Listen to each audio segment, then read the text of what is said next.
Hello, it's 9 p.m. in RT. It's time to English New Edition for tonight headlines. We have the President of the Republic receives an emissary of His Majesty Mohammed VI, King of Morocco.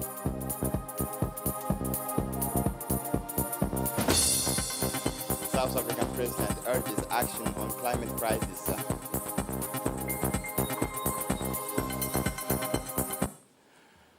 Welcome to our newsroom. The President of the Republic, His Excellency Ismail Omar Guelleh, received this morning at the Palace of the Republic the emissary of the King of Morocco, His Majesty Mohammed VI. The Moroccan envoy, Mr. Mohammed El Mahdi Ben Said, handed to the President of the Republic, His Excellency Ismail Omar Guelleh, a written message from the King of Morocco, His Majesty Mohammed VI. The discussions between the head of state and the Moroccan envoy focused on ways and means to further strengthen the relations of friendship and cooperation between the two countries and the two peoples. The talks were then extended to the establishment of new partnerships in various sectors, including port, economy, higher education, and scientific research. The Moroccan envoy was at the head of strong delegations composed of several senior officials. On the Djiboutian side, the Minister of Higher Education and Research, Dr. Nabil Mohammed Ahmed, the Secretary General of the Presidency, Mohammed Abdullahi Wais, and the Director of the Arab Department of the Ministry of Foreign Affairs, Mr. Mohammed Douale Wadiye, took part in this audience. The Moroccan envoy, Mohammed El Mahdi bin Said, said that we came today to deliver the royal message, a message from His Majesty King Mohammed VI, addressed to the President of the Republic of Djibouti, a special message between His Majesty and the President of the Republic. Well, it was also the occasion of friendship, more than the friendship of brotherhood, our people and our country, the different areas of cooperation that we know. For his part, the Minister of Higher Education and Research, Dr. Nabil Mohammed Ahmed, said that we are very happy this morning to welcome the Minister of Youth and Culture and Communication of Morocco, Mr. Mohammed bin Mahdi. The discussions have been very productive, that they have done once again reaffirming the excellent cooperation that exists in our country and the mutual support that the two countries strengthens every day in the relationship between the two countries. At the invitations of his Egyptian counterpart, the Minister of Interior, Said Nuh Hassan, went for a working visit to Cairo in the Arab Republic of Egypt. In his trip at the head of important delegations, he was accompanied by the General Director of the National Police, Mr. Abdurrahman Ali Kahin, and close collaborators, the Ambassador of the Republic of Djibouti in Cairo, Mr. Ahmed Ali Barre, who played a pivotal role, also participate in these bilateral meetings. The visit is part of the good relations between our two countries and in line with the policy outlined by the President of the Republic of the two countries, illustrated by the recent exchanges of visits of the head of state and His Excellency Ismail Omar Guelleh and His Excellency Mr. Abdel Fattah al-Sisi. This 48 hours working visit was aimed at strengthening cooperation in the field of security between the two ministries. They had a separate meeting with his Egyptian counterpart, General Mahmoud Tawfiq, on issues of common interest on the countries in the security file. During this meeting, the two parties exposed the common challenges of the two countries that represent organized crimes and extremism, which constitute a daily danger for our two countries. They expressed the needs for close collaboration of institutions in charge of security. During his stay, the minister visited the different institutions of the Egyptian Ministries of Interior in charge of training and investigation.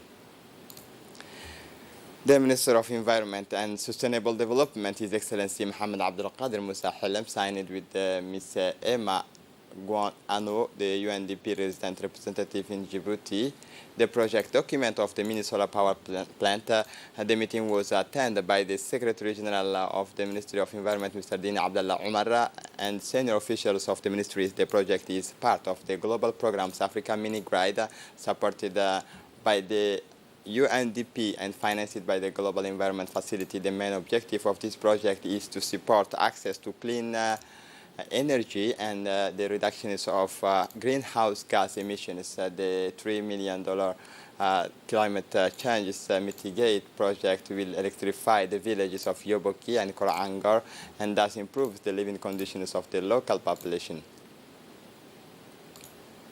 The Minister of Environment and Sustainable Development, His Excellency Mohammed Abdul Qadir Musa Hilem, said that the signature of the Agreement of Paris to reduce its emissions of greenhouse gases and this project will carry of perennial solutions for our population. The project of rural electrification that we signed today is more than $3,200,000 is beneficial first of all for our rural populations, which is in a little bit a distant country from the collections of electricity. We hope with your support that other project of this magnitude will see the day. The new ambassador extraordinary and plenipotentiary of the Republic of Djibouti in the Republic of Korea with the residence in Tokyo, Mr. Ibrahim Bile Douale, presented on November 23, 2022, his letter of credence to His Excellency Mr. Yoon Suk-yeol, President of the Republic of Korea, during a solemn ceremony which took place at the Presidential Palace of Yongsan, Seoul.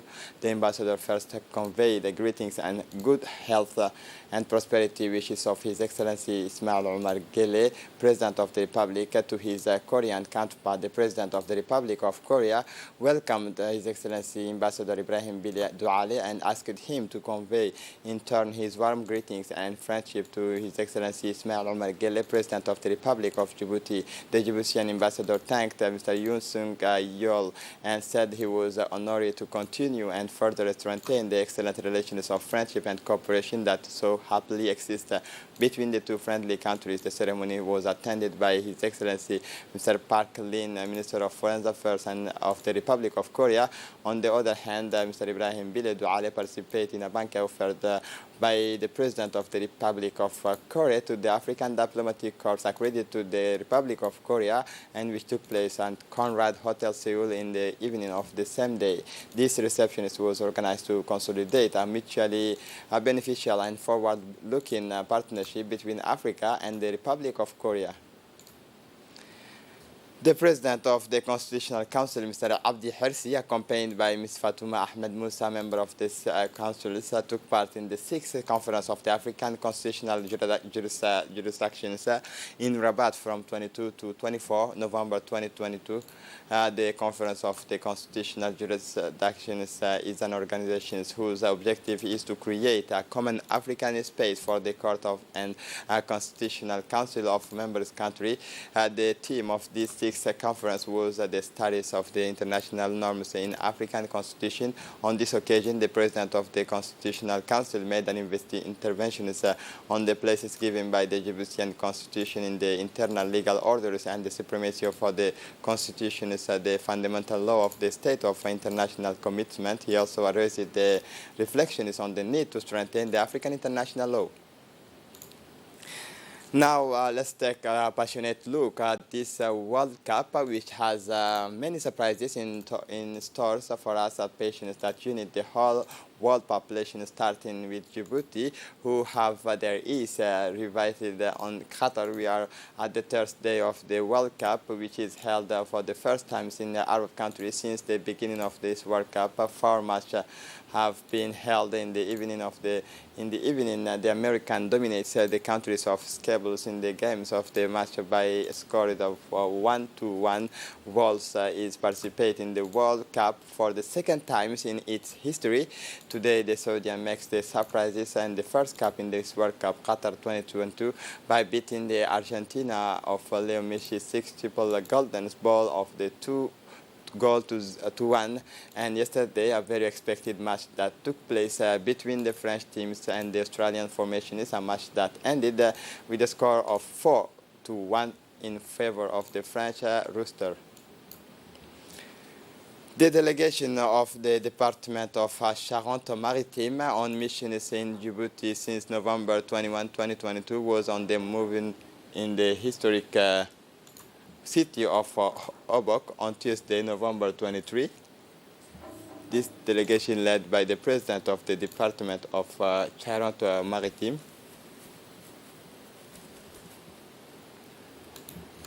Sylvie Marcelli, is composed of Christophe Cabri, Vice President in charge of International Affairs, Mr. Dominique Guégo, Departmental Councillors, Jean-Baptiste Milcon, Director General of Services, Frédéric Eloy, Director of Communication, Innovative Strategy and International Affairs, Sylvain Courant, Head of International Development Department. The mission was accompanied on the sides of the Ministry of Decentralization by Ms. Fardousa Ahmed, Director and Communications Officers on the sides of the French Embassy, Ms.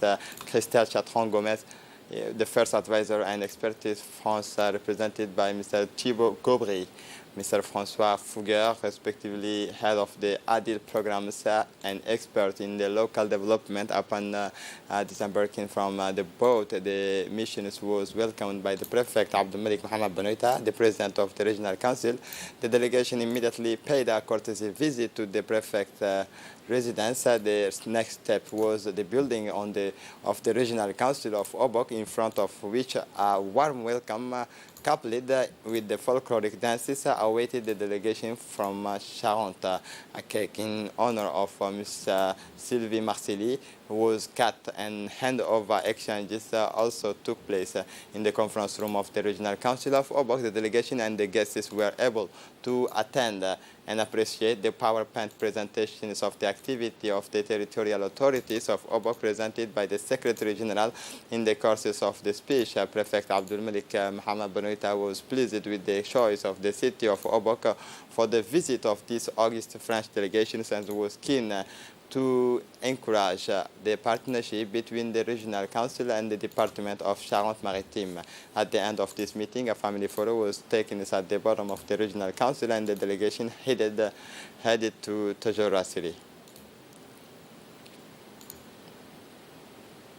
Thereafter, the authority of Obok, conducted by the prefect of the region, Abdelmalik Mohamed Benoita, made them visit to the Léonce Lagarde building. Continuing its visit, the processions went to the Marine Cemetery of Obok, installed since 1884, and where 141 people are buried, 5 of whom are from Charente-Maritime on the same route. The Obok authority, led the missions to the hot spring in order to carry out studies for the realizations of the thermal stations, a specialty of this French department.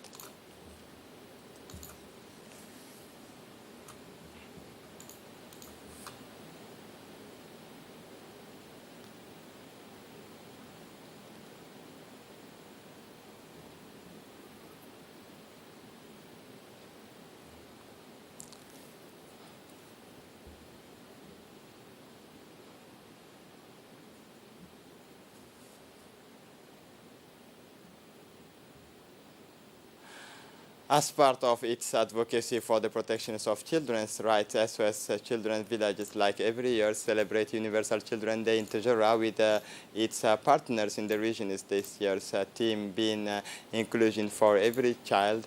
We gave the opportunity to children to express themselves on fundamental issues for their generation, such as education, environment, fight against discrimination, in cooperation with the regional offices of the Ministry of Education and Vocational Training, the King Abdul Aziz Islamic Centers of Tadjoura, as well as Children's Village, organized several activities for children of all ages. The youngest participated in an environmental actions by planting trees. The middle school students presented a play on the importance of education, and the high school students made a reminder on the 10 fundamental rights of children in French and Arabic. The ceremony took place at the lycée, at the high school of Tadjoura, and ended with the presentations of gifts to the children and teachers. The Mobile Brigade team of Tajura Customs chaired by Jilani Shahim seized an important quantity of cat of 3,100 kilograms with the collaborations of military and police of Tajura region. The Director General of the Customs Brigade, Mr. Guled Ahmed Yusuf, congratulated all the collaborators of the National Armed Forces of the region chaired by the Colonel Major Ali Shahin Dawood and the police of Tajura and the agents of the Customs Brigade of Tajura has hit by the prefect Hassan Dabal Ahmed congratulated the Customs of Tajura and all the forces of the region of Tajura and encourages the good continuation. As part of the fight against smuggling in all its forms, the Customs Brigade of Ali Sabih, in collaboration with the detachment of the National Police of this city, have seized a large amount of contraband from Ethiopia. The good seized on these occasions were 2,500 kilograms of smuggled cat. These interceptions of goods illegally introduced into the national territory are part of the fight against smuggling of all kinds. The police and customs officers who collaborated in the success of these operations have incinerated thereafter on the sites entirely of the good seized according to the standard procedures. The head of the Customs Brigade of Ali Sabih, Mr. Muhammad Mumin Hassan. In the interest of the family, a search notice has been issued for the young Ahmed Qadar Musa Usman, son of Musa Muna Adosha, 12 years of old, living in Balbala, Barwaqo. He was last seen on Friday, 18 November, around 6 p.m., leaving his home to go to his grandfather's house in the District 7. When he left his home, he was wearing a pink shirt, gray pants, and a burgundy backpack. In case of discovery, please contact the standard numbers of the Central Police Station. It's 21 35 27 621, and the number of the family 77 07 3243. For the international scene, South African President urges actions on climate crisis in London. South African President Cyril Ramaphosa urged wealthy nations to help countries vulnerable to climate change during a high-profile state visit to London, the first for King Charles III since taking the throne on the heels of the COP27 in Egypt. The South African leaders argued before British parliamentarians and that the agreement to create a fund to benefit poor countries must be translated into hard cash. This is not charity, he said, but compensation is for the harm that has been done and will be done to the people of developing economies as a result of the industrialization of rich countries. This two-day state's visit in the first for the King Charles III since he assumed the throne after the death of Elizabeth II in early September. Football, Cristiano Ronaldo and Manchester are officially over in the middle of the World Cup, and less than 48 hours before the start of Portugal against Ghana. The English club Manchester United announced the departures of Cristiano Ronaldo after the shocking statement of Cristiano Ronaldo. Manchester United took the decision this Tuesday, November 22, to break the contract of Portuguese stars, who is now without a club while he is in Qatar to compete in the 2022 World Cup with Portugal. Ronaldo has just broken his contract with Manchester United in the amicable agreement after having strongly criticized the institutions and its coach Erik ten Hag. CR7 had sent a clear message. He did not want to play to the Red Devils anymore. It is now done. The five-time Golden Ball winner, who returned to his beloved club a year ago, explained that he has a lot of respect for the Manchester fan. This is it for the news. Thanks for watching us. Have a good evening.